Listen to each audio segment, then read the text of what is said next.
Perkins at the halftime of last night's game. Perkins said he was talking to Serge Ibaka and Drake, quote, butted in, talking bleep to me. They had to be separated, and then they reportedly got into it after the game when Drake yelled obscenities at the Cavs locker room. Drake apparently had some fun with it because last night he wrote on Instagram, quote, I just said I like them capris on him. Shannon, is Drake going a little too far with his trash talk? Yeah, he going too far because he doesn't know Kendrick Perkins like that. You know, him joking with LeBron, he knows LeBron. In the previous series, Skip, he called Kelly Oubre a bum as Kelly Oubre is running by him back up the court. Yep. Okay, maybe you and Kelly Oubre have that type of relationship. You can do that. Maybe if, you know, somebody go to your car and say, oh, you suck, Drake, Kendrick Lamar is better. You're not going to be liking that. Now, maybe if Odell says that in a joking manner, y'all cool, y'all can joke like that. Maybe. But just because you're a celebrity, it doesn't give you carte blanche service to feel that you can talk to everybody that's on the court any kind of way because they might not be feeling you like that. Mm-hmm. And it's easy to talk big when you got those big old guards, they got those earpieces in their ear. So just be straight. Sit back, enjoy the game, root for the little baby dinosaurs, but don't be trying to get into it because you don't want them kind of problems that Perkins presents. I am with you on this one. And just because you are the global, dare I say, the second biggest celebrity in the building, would he be second to LeBron? Mm-hmm. You could argue he's first biggest. Is it close? I got Bron. I don't know. Probably. It's very close. It's a close call. Yeah.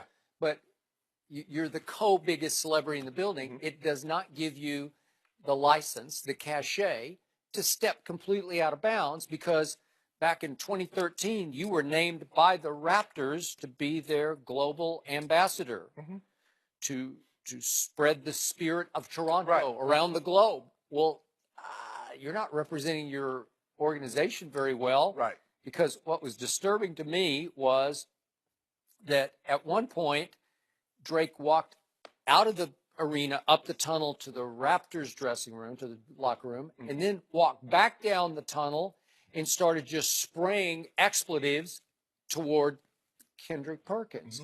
Well, it's just not a good look for the Toronto Raptors, right? No, absolutely not. It's a very bad look. Yeah. And then at one point, several members of the Cavaliers security personnel approached Drake's bodyguard after Perkins had cleared the court and gone up to his locker room. And Drake could be heard saying, I never said that, you know what, during the discussion. Well, I think he, according to Kendrick, he said all that and more. And but Kendrick wasn't talking to you. Just because he's talking to a Raptors player doesn't give you the right to butt in because you're a fan of the Raptors. If I'm talking to you, Skip, the cameraman shouldn't be butting in worried about what I said to you. You and I can address that. If I want to address something to him, I'll address him. Just because you're a celebrity, you root for a certain team and that doesn't give you the right because me and somebody get into an discussion and Kendrick said basically, I'm saying we're going to get this win, bro. You know we're going to get this win. What that got to do with you? Why you bumping your gums? See, a lot of times these guys have started rapping, Joy. They rap about certain things, and they not about that life. If ain't nobody trying to do that. I will second that emotion. Dude, in this case. Dude, I'm not saying that. I'm sure there's some tough people from St. Pierre. George St. Pierre is from Canada. And I'm sure there are a lot of tough people. But Drake is not tough. At 6 foot 170, he ain't trying to do nothing. I'm going to doubt it. See, Joy, you trying to do something? Okay, meet me at 2 something. And we go ahead and settle this, and we're going to be done with it. But leave them big fellas home, because I want, when I start wiping the floor with you, them to butt in. Man, leave that alone. He butted in at halftime up in the tunnel, and Kendrick, who doesn't know him, turned to him and said, sit your you-know-what down and watch the game. Whoa, okay. That should have ended it right there. Sometimes these celebrities, they be going to, not some of them, mainly him, because he's the one that, I mean, you know, he's the one that's going back and forth. And, you know, like I said, Kelly Oubre said, hey, Jake's my guy. He cool. I ain't got no problem with him calling me a bum. But everybody doesn't feel that way. So even if they do like your music, you can't talk to everybody out there sideways and think it's going to be cool, Drake. Yeah. Sit down, enjoy the game, have a cocktail or two, but this was very different than Kevin Hart versus Dwayne Wade. Oh, yeah. Remember game, what was it, 2 of your series? Game 2, yes. Because Kevin knows Dwayne and Dwayne knows Kevin. Correct. And Kevin he's an all-time great trash talker. Right.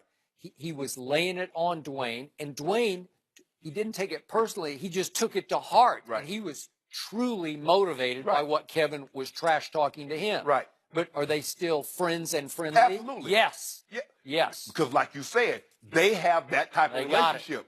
Kendrick Perkins only knows Drake through song. Drake only knows Kendrick Perkins because he played in the NBA. They don't have a one-on-one relationship. So for you to come at me like that, I'm looking at you, really and truly, I'm looking at you as a celebrity fan.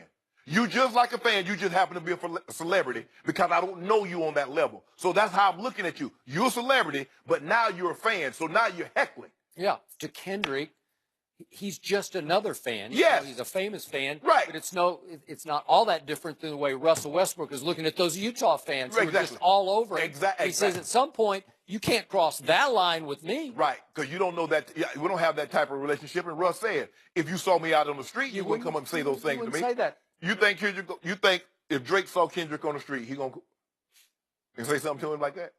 No, he gonna keep it moving. So in this situation, you got fans. You got a lot of guys in the NBA that love Drake, and they come to Toronto, and they go back and forth. Y'all have a good old time. But the people that you don't know. Yeah, like LeBron and Drake, I'm pretty sure are pretty close. Yeah, they got together. I think All-Star game one year they had a party. They had a little get-together. Even last year when they swept them, they went out after one of the games or something. Yeah. Okay, that's fine. That's LeBron. Yeah. That's not Kendrick Perkins. Nope. You don't know Kendrick like that. Yeah. Clearly, Kendrick doesn't know you like that because if he did, he wouldn't have responded in the manner in which he did. So my favorite line here and the punchline to this whole story was that the Cavs security team asked Kendrick if he wanted to be escorted to the bus through the parking lot just in case he ran into Drake again. Right. And he said, no, I'm fine. What's he going to do? Well, what is he going to do? What's Drake going to do out in the parking lot?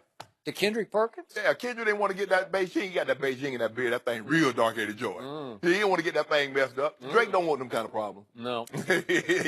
He's the global ambassador. Come on. Okay. Yeah. That won't be a good look. The global ambassador get whipped. If I am a member of this ownership group or the GM of the Raptors, I'm not real pleased with this. I'm just not real pleased. A lot of people doing a lot of talking, huh? Everybody ain't gonna do nothing. Ain't gonna even bust. You know the person that's talking the most is the person who wants to fight the least. Yeah.